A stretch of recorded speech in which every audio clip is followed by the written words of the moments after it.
Hi! In front of me is VIVO V23 and today I would like to show you how you can change theme of this Vivo.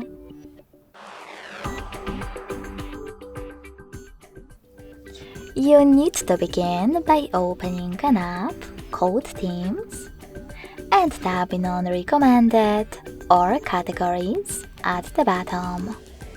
Wherever you decided, remember to tap on Themes at the top.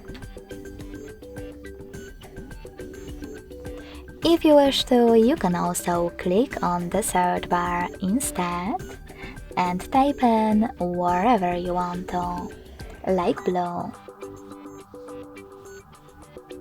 Now just click on the best theme for you, tap on download and hit apply. So when I do that, as you can see, theme of my device has changed.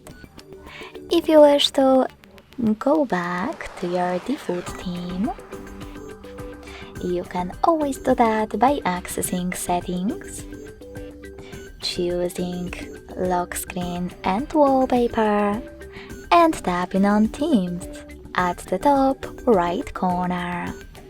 Lastly, click on your system one and hit apply. Thanks so much for watching. If you enjoyed this video, don't forget to leave a like, comment and subscribe.